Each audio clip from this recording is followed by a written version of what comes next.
सिहाबी मेरे लाल। कहता ये तो मुझे नहीं पता। अलबत्ता मेरी माँ और औरतें अपने बच्चों को लोरियां सुनाती हैं, गाने सुनाती हैं, मगर मेरी माँ मुझे ना तो गाना सुनाती है, ना मेरी माँ लोरी सुनाती है, ना मेरी माँ मुझे दुनिया की कोई बात सुनाती है।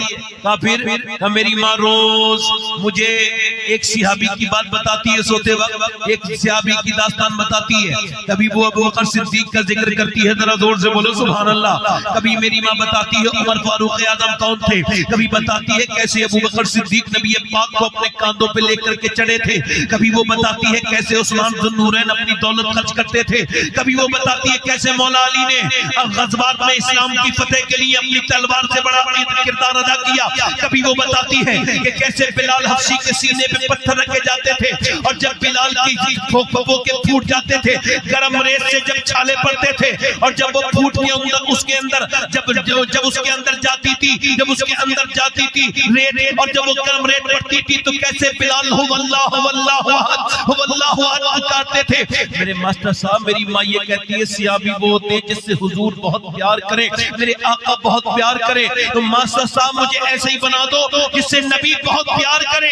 मास्टर ने उसकी तरफ देखा और मुस्कुराए और मुस्कुरा के बोला बेटे सिहाबी तो नहीं बनेगा मगर तू आदमी बहुत बड़ा बनेगा। वो बच्चा जब बड़ा हुआ दुनिया ने उसके नाम को पहचाना, उसका नाम डॉक्टर मोहम्मद इकबाल था। उसी ने कहा था कि मोहम्मद से वफा तूने करो तेरे। नारे तकबीर। ये जितने लड़के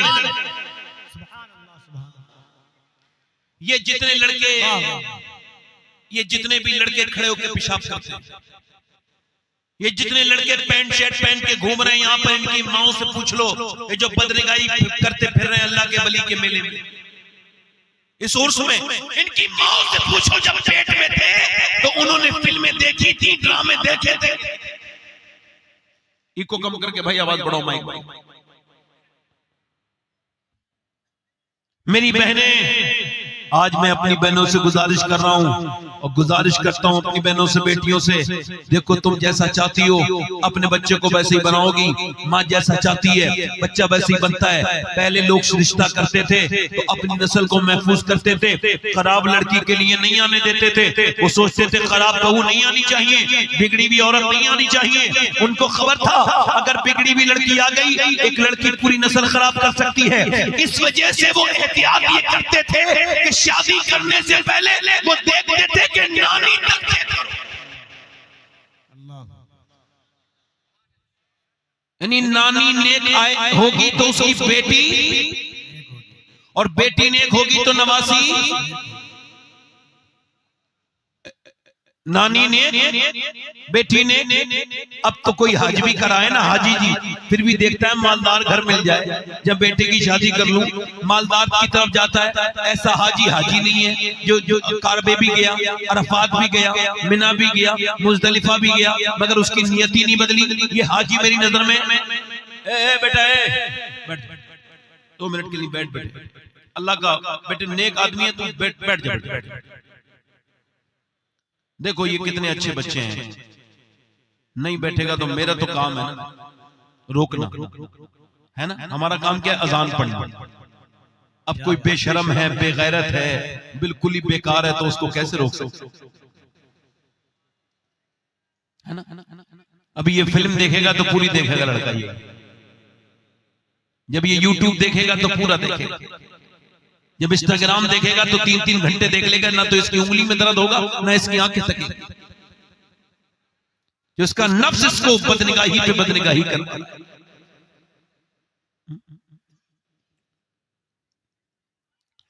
पहले लोग कहते थे कि भाई नानी देखो, नानी शरीफ है तो बेटी शरीफ है, बेटी शरीफ है तो नवासी शरीफ है।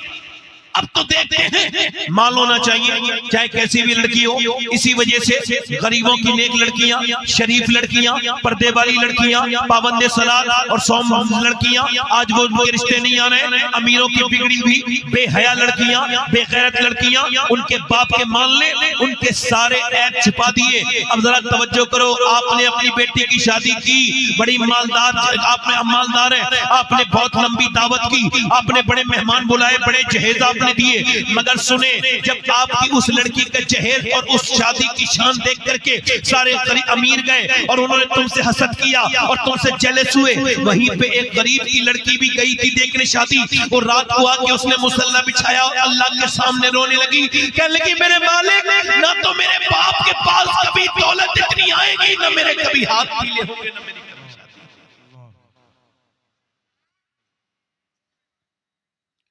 गरीब आदमी कह रहा है मेरी बेटी का रिश्ता नहीं आ रहा है, इमाम साहब कोई ताबीज का,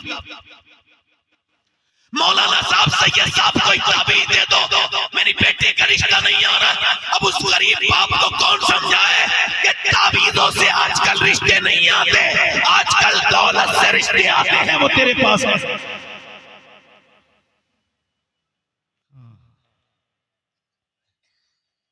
आज के जमाने में अगर इस महफिल में कोई नौजवान हो ऐसा जो ऐलान करे कि मैं शादी जब करूंगा बिना जायज के करूंगा, नेक लड़की किसके साथ करूंगा, अपने बाप से कहूंगा मुझे नेक लड़की से शादी करनी है, दीनदार से करनी है, मालदार से नहीं। बाप कहे कि क्यों? इस वजह से मुझे अपने इमाम का ये शेर समझ में आ गया है कि कौन सा शेर का कौन देता है, देने का मुंह चाहिए, देने वाला है सच्चा हमारा।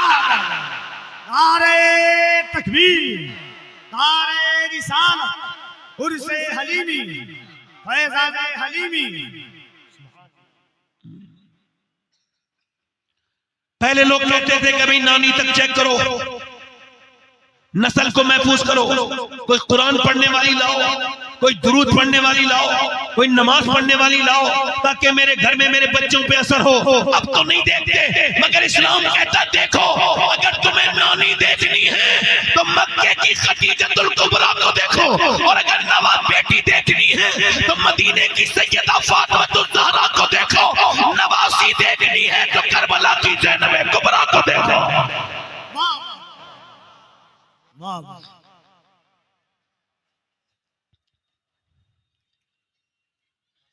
आला हज़रत फरमाते हैं कि औरतें अगर चाहती हैं उनके बच्चे नेक बने, आशिक़ रसूल बने, तो फरमाते हैं जब वो दूध पिलाएं तो दूध के साथ साथ नबी पाक पर दुरूद भी पढ़ दें, अल्लाह उनके बच्चे को आशिक़ रसूल बना देगा। पानीपत करनाल में एक बच्चा पैदा हुआ, इमाम आज़म अबू हनीफा की नस्ल से है, जैसा ये मजमा है उससे बेहतरीन माइक, मगर अल्हम्दुलिल्लाह मेरा माइक अल्लाह ने इतना अच्छा बनाया है, मैं अब किसी माइक वाले से कोई शिकायत नहीं। इस वजह से मेरी तरफ देखो, ये जो लोग उठ के जा रहे हैं इनको कौन रोक सकता है बताओ? इनके हाथों में थैला है, इनके हाथों में थैला है, लगता है इनका दिल बड़ा मैला है, इसी वजह से ये जा रहे हैं, वरना हुजूर की महफिल से जा नहीं सकता। ऐसा हो नहीं सकता कि फूल खिले और उस पे भंवरा न मंडराए, ऐसा हो नहीं सकता कि शम्मा जले और परवाना आके निसार न हो जाए, और ऐसा हो नहीं सकता जिक्र रसूल की महफिल सजे और दीवाना रसूल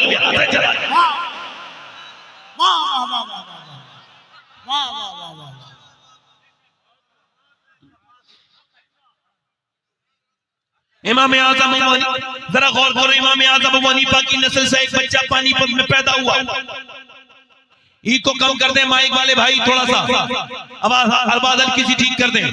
बच्चा जब पैदा हुआ रोने लगा, एक दिन, 2 दिन, 3 दिन, 4 दिन, एक हकीम, 2 हकीम, 3 हकीम, यहाँ तक कि 1 महीने लगातार दवाइयां खिलाई, बच्चा चुपाई नहीं, खामोश नहीं हुआ।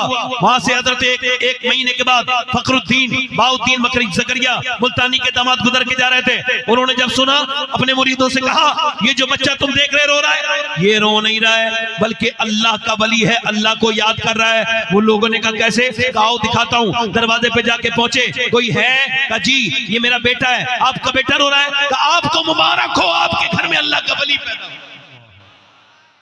आपका दिमाग ठीक है? 1 महीने से अस्पताल में ले जा रहा हूं हकीमों के पास, ये ठीक नहीं हो रहा है, ना सोता है ना सोने देता है, आप इसको अल्लाह का वली कह रहे हैं? कहा उसको कुछ ना कहो, मेरे पास लेके आओ। पास लेके आए, गोद में लिया, एक कान में कुछ पड़ा, दूसरे में कुछ पड़ा, बच्चा हो गया खामोश। कहने के साहब आपने इसके पेट में इस बच्चे कान में क्या पढ़ दिया? पहले ये ठीक नहीं हुआ, बड़ी बड़ी दवाइयां खिलाई, क्या आपने इसको सुना दिया? कहने के बाद में बताऊंगा, पहले आप मुझे ये बताइए क्या इसकी माँ जो है क्या वो कुरान की हाफिजा है? कहा है। कहा तो सुनो, इसलिए ये जब माँ अपनी माँ के पेट में था ना, तो उसने उठते बैठते चलते फिरते इतना कुरान पढ़ा, सोते जागते इतनी तिलावत की कि इसका बेटे को माँ के पेट के अंदर कुरान सुनने की आदत पड़ गई। उसकी रूह की ग़िज़ा अल्लाह का कुरान बन गया। जब बच्चा पैदा हुआ तो माँ जचगी में चली गई। अब उसने कुरान पढ़ना कर दिया बंद। अब बच्चे को भूख लगी थी कुरान सुनने की, तुम उसको दवाइयां खिला रहे थे, मैंने उसको एक कान में एक आयत पढ़ के सुनाई, दूसरे में दूसरी सुनाई, बच्चा खामोश हो गया। उसी बच्चे का नाम शरफुद्दीन बू अली शाह कलंदर पानीपती है। वाह वाह वाह वाह वाह वाह या रसूल अल्लाह, जिंदाबाद जिंदाबाद। आला आला बच्चे जो पागल होते हैं माँ के पेट से 80%, आपने देखा है बच्चे माँ के पेट से पागल होते हैं? देखा है? होते नहीं कुछ मदरजात पागल, इन पे 80% वो बच्चे हैं। ऑक्सफोर्ड कहता है, बड़ी यूनिवर्सिटी रिसर्च के बाद बताती है, ये वो माँ के पेट में थे ना बच्चे, तो इनकी माँ को मारा इनके बाप ने। तवज्जो करना जरा, माँ के पेट में बच्चा है, आप माँ को मार रहे हो, बच्चे के दिमाग पे असर हो रहा है। जाहिल है वो आदमी जो बीवी पे हाथ उठाए, चाहे किसी भी हालत में हो, मगर बहरहाल जब वो प्रेगनेंसी में हो तो उसको टेंशन नहीं देनी चाहिए। डॉक्टर हिदायत करता है, अल्लाह का करम है, आप में कुछ लोग बाप हैं, कुछ बनेंगे इंशाअल्लाह। मेरी बातें याद रखना, अपनी गौर करना।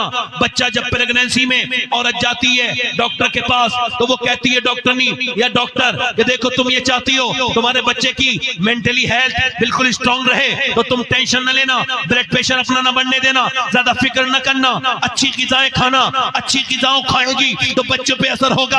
अगर चाहती हो बच्चा ज्यादा ताकतवर पैदा हो तो तुम शुरुआत से ऐसा करना कि बादाम खाना, बादाम में आयरन है, उसके बच्चे के अंदर आयरन पर बेल्ट होंगे। अगर तुम चाहती हो बच्चा और ज्यादा ताकतवर हो तो सेब भी खाना, सेब में भी आयरन होता है। विटामिन डी के लिए तुम अमरूद खाना, विटामिन सी के लिए नींबू और संतरा पीना, संतरे का जूस पीना। अब मुझे बताओ, अल्लाह का बनाया हुआ सेब, संतरा, अनार, अमरूद अगर माँ खाए तो बच्चे पे असर हो जाए, तो क्या माँ अल्लाह का कुरान पढ़ेगी तो बच्चे पे असर नहीं होगा?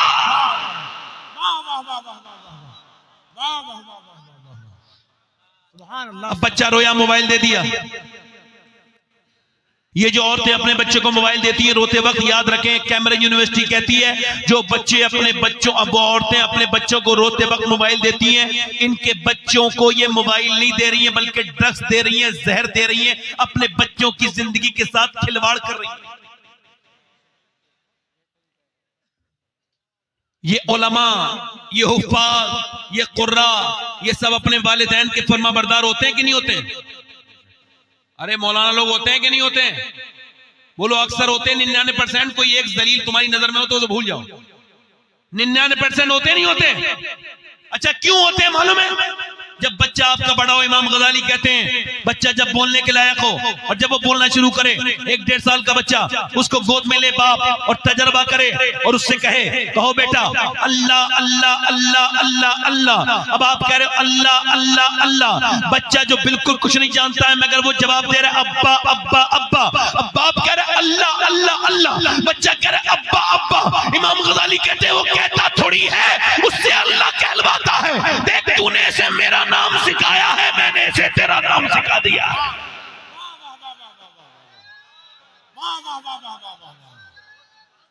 या रसूल अल्लाह, क्या बात है मियां, वाह वाह वाह वाह वाह वाह वाह वाह, सुभान अल्लाह। मेरी बहनों के सामने मैं तो अपने हाथ जोड़ने के लिए आया हूं। अगर मेरी बहनों ने अपनी बेटियों को कुरान सुनाया होता तो 10 लाख लड़कियां गैर मुस्लिमों के घर में न चली गई।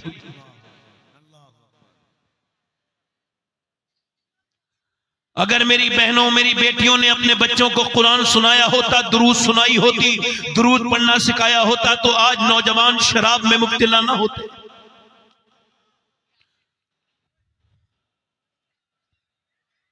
मैं तो ये चाहता हूं कि मेरी बहनें, मेरी बेटियां मेरी तकरीर पर आज की ध्यान दे दें और आज के बाद वो बस हुजूर की उम्मत को अमानत के तौर पे पाले। जब वो पेट में बच्चा आ जाए तो जिक्र खुदा शुरू कर। क्या नसीहत है, अल्लाह अल्लाह, वाह वाह वाह। मेरी बहनें अगर चाहती हैं बच्चे की दुनिया भी अच्छी हो, आखिरत भी अच्छी हो और आशिक रसूल बने, तो वो जब माँ के पेट में है, बच्चा जैसे ही आए वैसे ही माँ अपने नबी पर दुरूद पढ़ना शुरू कर दे। गैर मुनक़सिम हिंदुस्तान में एक चौधरी थे, बाज़ैद उनका नाम, 2 बीबियां थी उनकी। जरा जोर से बोलो सुभान अल्लाह, दोनों हाथ उठा के बोलो लब्बैक या रसूल अल्लाह। माशाअल्लाह, किन लोगों का दिल लग रहा है? जरा हाथ उठा के बताओ जिन लोगों का दिल लग रहा है। सुभान अल्लाह, दिल लगा के बोलो, मुस्कुरा के बोलो। एक चौधरी साहब हैं, 2 बीबियां हैं उनके पहले से ऑलरेडी, उन्होंने तीसरी शादी कर ली। तीसरी बीबी ठीक मिल गई, कभी कभी बीबी ठीक भी मिल जाती, इनको तीसरी ठीक मिली। अच्छा, ये क्यों कह रहा हूं मैं? बीबी नमाज पढ़ती, वो दोनों नहीं पढ़ती थी, तीसरी पढ़ती थी। तीसरी कुरान की भी पाबंद थी, उसकी अम्मी भी नमाजी, उसका अब्बा भी नमाजी, पूरा बैकग्राउंड नमाजी। उसने आके यहाँ चेक किया, कोई नमाजी नहीं पढ़ता, ना चौधरी नमाज पढ़े, ना बीबियां नमाज पढ़े, ना 100 नौकर नमाज पढ़े, ना बच्चे नमाज पढ़े, सारे लोग। इसका दम घुटने लगा, अब मैं कैसे बदलूं या अल्लाह, मैं कैसे बदलूं अपने इस आदमी के घर को। उसने कोई ताने नहीं दिए, वो नमाजी नमाजी हो ही नहीं सकता जो अपने आप को नमाजी समझे, दूसरों को गुनहगार समझे, बिल्कुल नहीं।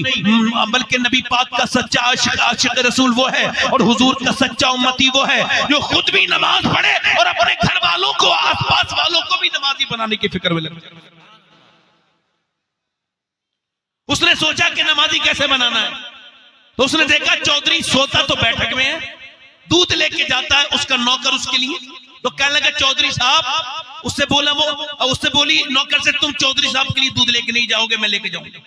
अब नौकर की कितनी हैसियत, वो हट गया पीछे। दूध अच्छे से उठाया, उसके अंदर बादाम शादाम डाले और अच्छे से गुड़ वुड़ डाल के गर्म दूध बेहतरीन खोला के रात को लेके गई। चौधरी ने दूध देखा, तो मेरे तो नौकर लेके आते हैं, तुम क्यों लेके आई हो?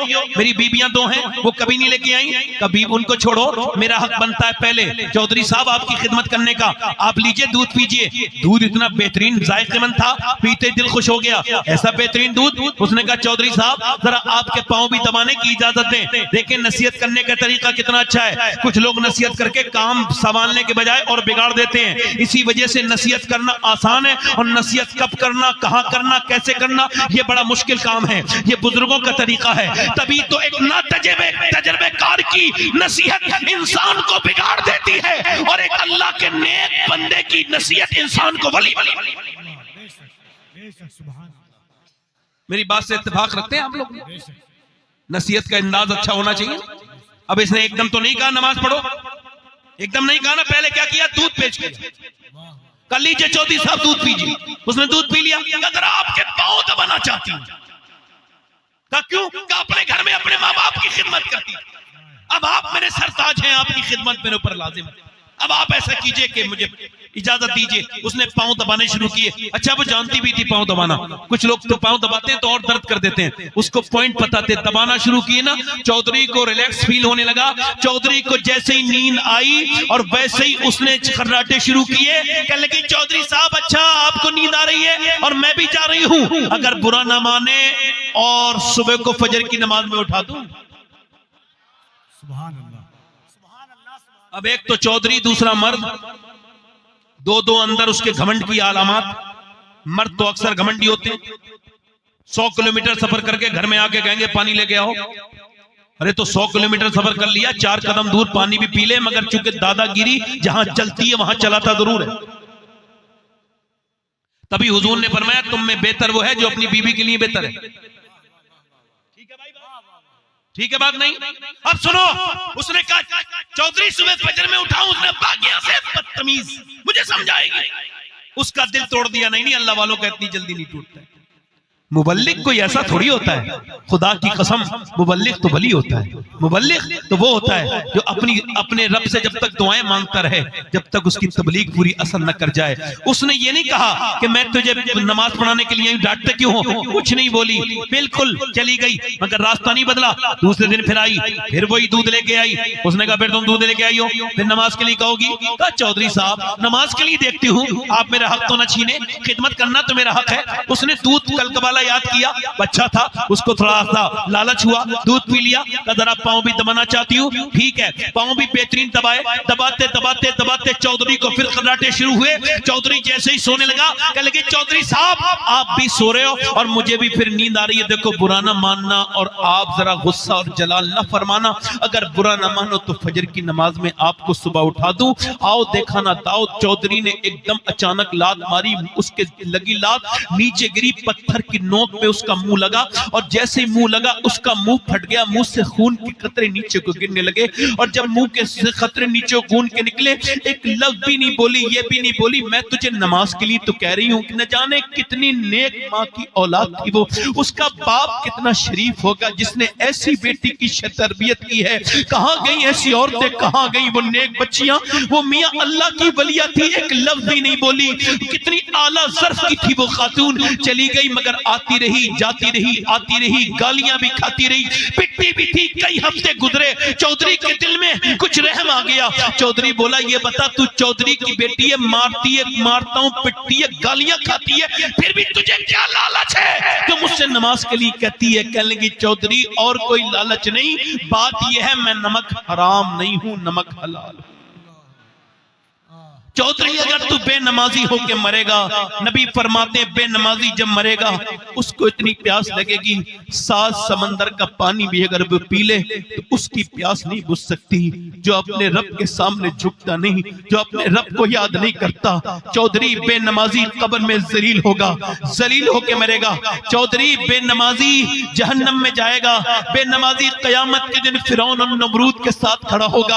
अब ये बता अगर तुम नमाज नहीं पढ़ोगे तो मेरे बच्चे भी जहन्नम में जाएंगे, वो भी बेनमाजी बाप पे चले गए तो फिर क्या होगा? बस इसी लालच में तेरी गालियां भी खाती हूं, तुझसे पिटती भी हूं, और कोई मुझे लालच नहीं चौधरी, बस इसी वजह से आती हूं। चौधरी के दिल में रहम आया, कहने लगा सुबह तू मुझे मत उठाना, मैं सुबह तुझको उठाऊंगा, मैं फजर की नमाज में तुझे सुबह उठाऊंगा। चौधरी ने अपनी बीवी को जब उठाया, बीवी का दिल खुश हो गया और वो जब सजदे में गया चौधरी तो ये भी सजदे में जाके बोली मालिक मैं कमजोर हूं, मेरी कोई हैसियत नहीं है, मेरी कोई औकात नहीं, मैं गुनहगार तेरी बंदी हूँ, तू बेपनाह ताकतों वाला, दिल बदलने वाला है। ऐ मेरे मालिक तू बेहतरीन कदरदान है, तुझको खबर है कि तेरी बंदी कितनी पिटी है, कितनी उसने गालियां खाई है, कितनी मार खाई है, तब मेरा आदमी यहाँ तक आया है। मालिक आज यहाँ तक लाई हूँ, बड़ी मुश्किल से लाना मेरा काम था, इसके दिल को बदल देना मेरे करीम, मेरे रहीम, मेरे फजल करने वाले करीम, तेरा काम है।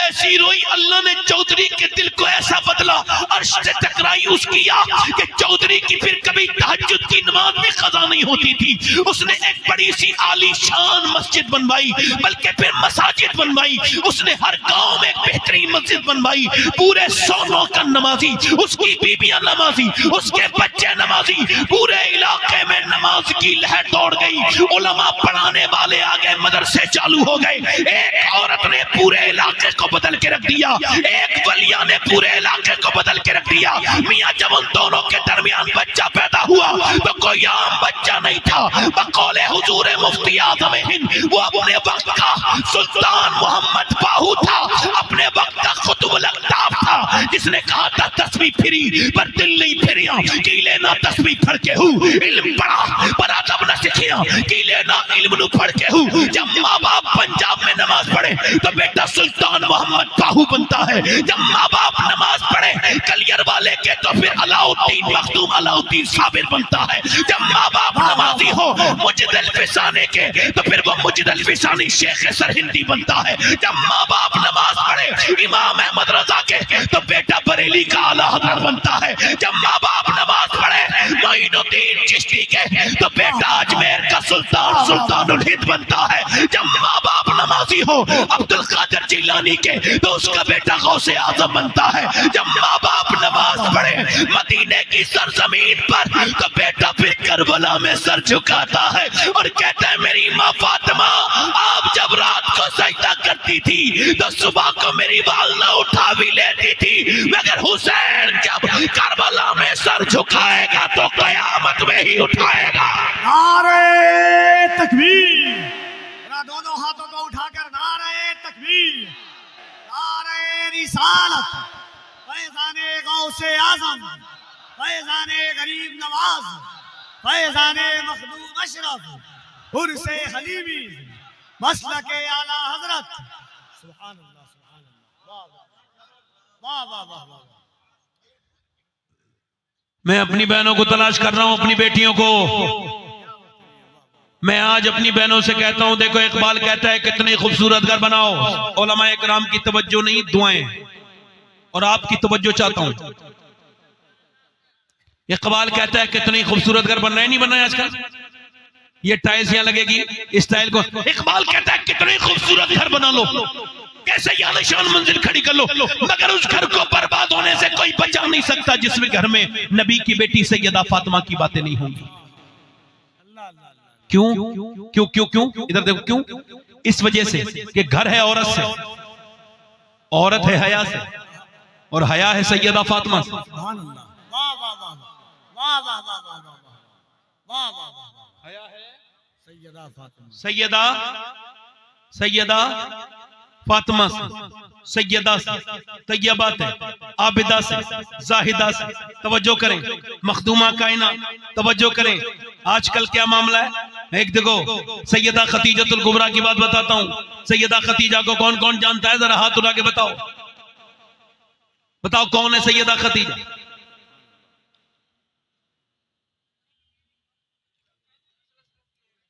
जल्दी बोलो, सबको पता चल जाए ताकि। हुजूर की पहली बीबी, आला फरमाते हैं सय्यमा पहली मां, कहफे अमनो अमा, हक गुजारे रफाकत पे लाखों सलाम। देखो मुस्कुराते रहो वरना मुझे घुटन होने लगती है। दिल लगा के बोलो, सैयदा खतीजा आज तुम्हें जन्नतुल माला से दुआएं आ रही होंगी। आज मक्के की मालिकिन तुम्हारे लिए दुआ कर रही होगी कि रात के 1 बजे के बाद उनकी औलादें उनके नाम पे झूम रही हैं। सैयदा अम्मी आयशा फरमाती हैं कोई ऐसा दिन मैंने देखा नहीं जिसमें मेरे नबी ने खतीजतुल कुबरा को याद ना किया। कौन खतीजतुल कुबरा? इधर देखो, वो मालिकातुल अरब, अरब की सबसे बड़ी मालदार औरत आज इंतकाल करने जा रही हैं। तवज्जो करें मेरी बहनें, मालूम है कितनी मालदार थी? पूरे अरब में इतने किसी के पास ना तो ऊंट थे न किसी के पास बकरी। तवज्जो, दिल लग रहा है? हुजूर की बेटी सैयदा फातिमा ज़हरा से कहा जाओ अपने अब्बा को बुला के लेके आओ। मेरी बहनों सुनो, नबी पाक तशरीफ लेकर के आए, देखा सैयदा खतीजा लेटी हैं तो लेटी रही हैं। हुजूर जब करीब गए तो फरमाया खतीजा पहले मैं आता था उठ के खड़ी हो जाती थी, क्या बात है? अर्ज करती या रसूल अल्लाह, मेरे आका, मेरे मदनी करीम, मेरे सरकार, खतीजा में उठने की हिम्मत नहीं, बीमारी ने मुझे उठने के लायक नहीं छोड़ा।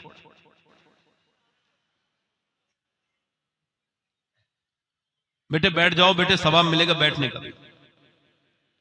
इधर जो लोग खड़े बेटे, मेरे बड़ी दुआएं दूंगा अगर बैठ जाओगे तो, बड़ी दुआएं मिलेंगी मेरी। मैं ऐसे ही बेकार इंसान हूं मगर दुआएं देके जाऊंगा।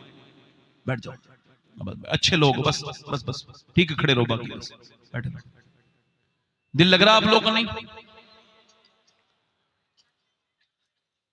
आप लोगों को अगर हल्की सी सीरियस बात बताऊंगा तो एकदम हल्के से हिलने जुलने लगोगे। इस वजह से ध्यान से सुनो। हुजूर ने कहा खतीजा पहले मैं आता था तो उठ के, तो कहा मेरी तबीयत खराब है। या रसूलल्लाह उठा नहीं जाता, ए ज़ौफ मदद कर, दरे अहमद पे गिरा दे, दरबान कहें उठ तो मैं कहूं कि उठा नहीं जाता। एक आशिक कहता है, ऐ मेरी कमजोरी, मेरी इतना मदद कर कि मदीने तक लेके चल, मुझे इतना ले चल, फिर मुझे मदीने में गिरा देना। कहां? हुजूर के रोजे के पास। तो जब वहां कहें पुलिस वाले उठ उठ उठ उठ, तो मैं कहूंगा अब नहीं उठा जाता। ऐ ज़ौक़ मदद कर, दरे अहमद पे गिरा दे। और ऐ दरबान कहें उठ तो मैं कहूं कि उठा नहीं जाता। अल्लाह अकबर। मेरे नबी पाक से अर्ज करने लगी, या रसूल अल्लाह, मैं एक इंसान हूं, आप नबियों के सरदार, मैं एक आम औरत, मैंने आपकी खिदमत में जो कमी रह गई हो या कोई मेरी बात बुरी लगी हो, या रसूल अल्लाह मेरी पूरी जिंदगी में कोई मेरी बात तकलीफ पहुंचा गई हो, आपको तकलीफ पहुंची हो, तो मेरे नबी पाक मेरी बात को आप माफ कर दें। अल्लाह के रसूल सल्लल्लाहु अलैहि वसल्लम से कहा, मेरा इंतकाल होने वाला है, आप मुझे माफ करें। नबी पाक ने उनका हाथ पकड़ा और खतीजा फरमाया, खतीजा तुम मेरी दुनिया में बीबी हो, आखिरत में बीबी हो, और सुनो मेरी खतीजा, तुमसे मैं भी राजी हूं, मेरा अल्लाह भी राजी है, और तुम्हारा महल जन्नत में सफेद मोतियों का बना हुआ है। कहा, या रसूल अल्लाह एक जोड़ी कपड़ा जरा अपना दे दें। क्या करेंगी? तो आपके कपड़े को कफन बना के कब्र में जाऊंगी। जहां आपका कपड़ा होता है वहां कोई अजाब नहीं आता।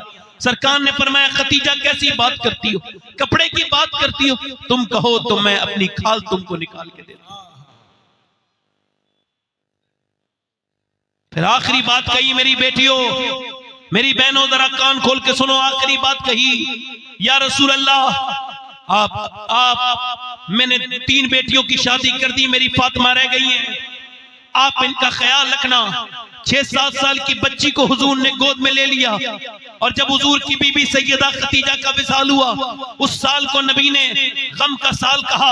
और सुनो, एक दिन नबी पाक, आप तो भूल गए मगर मैं नहीं भूला, न तारीख भूली है, न मक्का भूला है, न काबा भूला है, न हतीम भूला है, न रुकने यमानी भूला है, न रुकने शामी को याद है ये बात, रुकने अस्वद को ये बात याद है, हरम के चप्पे चप्पे को आज तक ये बात याद है कि जब मेरे नबी पाक नमाज में हैं, ऊपर से ऊंट की ओजड़ी रख दी गई। किसी ने जाकर के सैयदा फातिमा से कहा, आपके अब्बा के ऊपर ऊंट की ओजड़ी रख दी गई है। वो दौड़ती भी आई, ऊंट की ओजड़ी हटाई। सुनो, जब ऊंट की ओजड़ी हटाई, नबी पाक सल्लल्लाहु अलैहि वसल्लम की मुबारक जुल्फों पर कुछ आपके गुबार लगी थी, उसको आबे ज़मज़म से धोने लगी। हुजूर की बेटी, सरकार ने अपनी बेटी को देखा, और देखने के बाद हुजूर की आंखों में आंसू आए।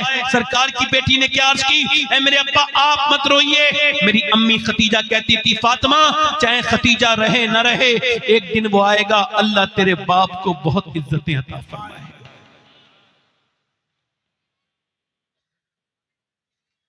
मैं आज आपसे सबसे गुजारिश करना चाहता हूं कि आप भूल गए अपने पैगंबर को। एक सिहाबिया है, मदीने में दुआ कर रही है, अल्लाह मेरे नबी जंग जीत जाएं। जोर से बोलो सुभान अल्लाह। आजकल की कुछ बूढ़ी औरतों को देखो, एक बूढ़ी औरत ने 2-2 घरों में आग लगा रखी है। बताऊं कौन सी है ये? समझा रहा हूं, एक्सप्लेन कर रहा हूं। ये अपनी लड़की से तो बात करती है टेलीफोन पे खूब, क्या तेरे घर में पका है, शाम क्या पका था, सुबह क्या पका है, अरे तुझे क्या करना है बूढ़ी, तेरे पैर बिल्कुल लटके हुए कब्र में, मगर तू खुराफात कर रही है, खुराफातन, तुझको समझ में आना चाहिए, बेशरम बेगैरत, कि तू क्यों उसका घर बिगाड़ रही है। उधर तो लड़की का घर बिगाड़ रही है, उसको चढ़ा रही है, उधर दामाद के घर में आग लगा रही है, उधर बेटी के घर में आग लगा रही है, उधर बेटे को चढ़ाती है। अब देखो ये बेवकूफ कितनी है। अगर जब ये बीमार होगी तो इसकी बेटी नहीं आएगी, बहू इसकी खिदमत करेगी, जितनी भी करेगी ना करेगी, बहू करेगी, और इसकी बेटी तो कर नहीं सकती। तो सुनो मेरी बहनों और बूढ़ी औरतों, सुनो, ये तुम्हारे काम क्या बेकार बेहुदा काम शुरू कर दिए तुमने। जितनी प्यार तू अपनी बेटी से करती है, अगर उससे अपना आधा भी बहू से करेगी तो तेरी दुनिया भी अच्छी होगी, आखिरत भी अच्छी हो जाएगी। सुभान अल्लाह। एक सियाबिया है, कब जंग पे जाना है,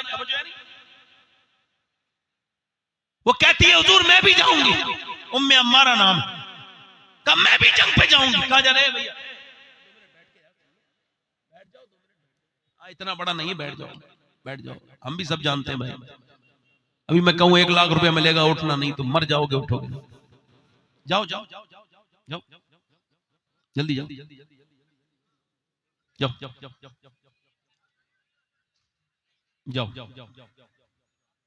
आ जाओ। इधर देखो आप, और बोलूं खत्म कर दूं, 1 घंटा हो गया मुझे। दोनों हाथ उठा के बोलो या रसूल अल्लाह, दिल लगा के बोलो। मुझे 1 घंटा होने वाला है, 10 मिनट रह गए, जोर से बोलो सुभान अल्लाह। मैं समझ रहा थोड़ी देर हजरत ने कहा तो थोड़ी ज्यादा देर बोलना, मगर मुझे लगता नहीं कि आप ज्यादा देर सुनोगे, इस वजह से मैं इतना ही। उम्मे अम्मारा नाम की एक बूढ़ी औरत है, अल्लाह ने अपने हबीब को यार भी चुन चुन के दिए और रिश्तेदार भी चुन। वाह वाह न नबी के यारों का जवाब है, न रिश्तेदारों का जवाब। यार दिया तो अबू बकर सिद्दीक दिया, कि वफा की आखिरी मंजिल का नाम है अबू बकर सिद्दीक। वाह वाह वाह। उमर फारूक आजम दिए, उस्मान जुन्नुरैन दिए, मौला अली दिए।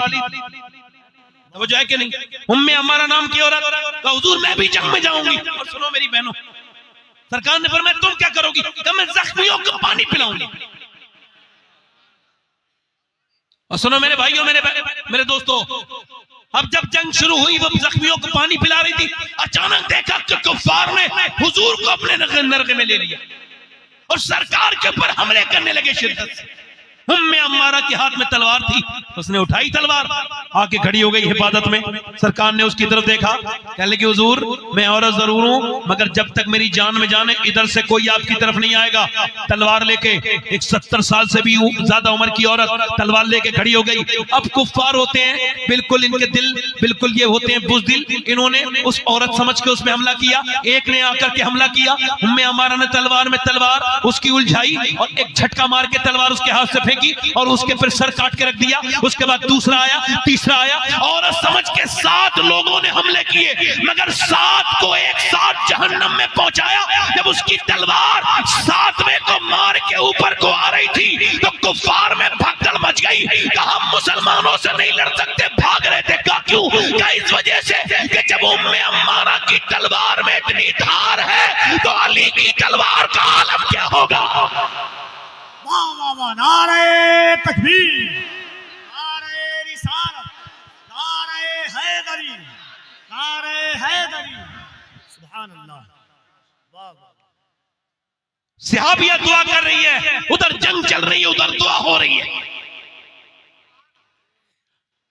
दुआ कर रही है, या अल्लाह मेरे नबी जंग जीत जाए और नौजवानों अपने नबी से प्यार करना। और नौजवानों ये किधर किधर दिल लगा लिए तुमने, तुम्हारे दिल तोड़ के तुम्हें बेकार करके तुम्हें छोड़ दिया जिनसे तुमने दिल लगाया। तुमने अपने दिल किधर किधर दे दिए, अपने माँ बाप की इज्जतें लुटवा दी तुमने। और मेरी बहनों मेरी बेटियों, मोहब्बत करनी है तो आप सबके लालों से नहीं, आमना के लाल से करो। जो तुम्हें तन्हाइयों में मिलने के लिए बुलाए, जो तुमसे वीडियो कॉल पे उल्टी सीधी हरकतें करवाए, जो तुमको होटलों में बुलाए, वो तुम्हारा कोई मुखलिस नहीं है। कोई जिस्म का और नफ्स का भूखा इंसान है। तुम्हारा अच्छा इंसान वो है और नेक इंसान वो है जो तुम्हारे घर निकाह का पैगाम पहुंचाए।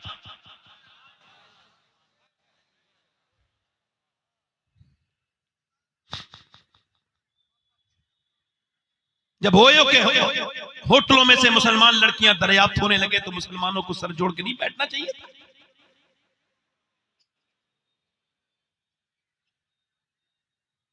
मुसलमान शहरों के अंदर से, मुसलमान मोहल्लों के अंदर से, हमारी आंखें सबकी बंद है। उस दिन खुलेंगी जब बहुत देर हो गई, जब बुर्के वाली लड़कियां, जब हाथों में न जाने क्या क्या लिखे हुए और उन लड़कों के साथ जब नजर आने लगे तो फिर कयामत अब नहीं आएगी तो कब?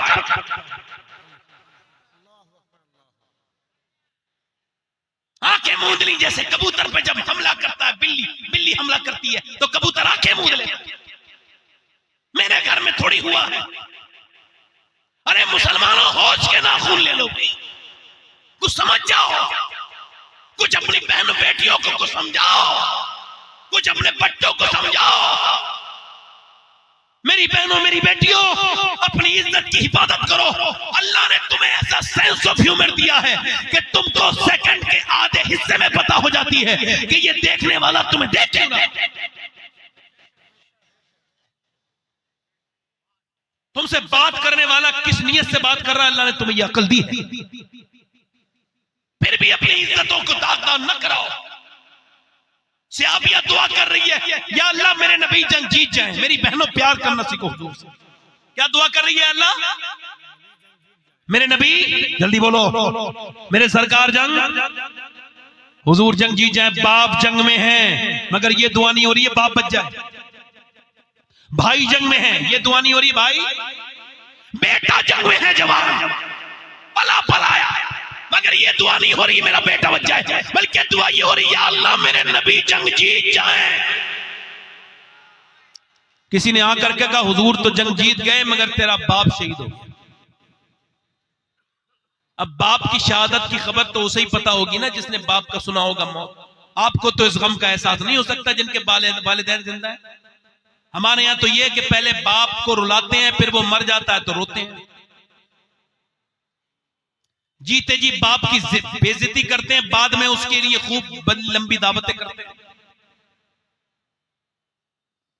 बाप तुम्हें क्या पता क्या होता है, जब छत टूट जाती है, जब पानी आता है, तब एहसास होता है क्या हुआ है मेरे साथ।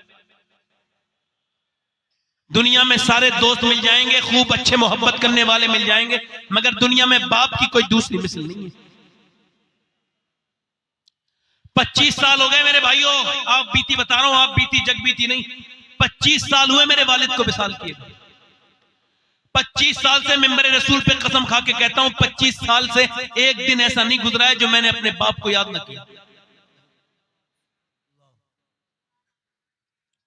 सब जगह तकरीरें करने जाता हूं, सब तकरीरें सुनते हैं। कभी कभी सोचता हूं कि काश मेरे वालिद ने भी मेरी एक तकरीर सुन ली होती।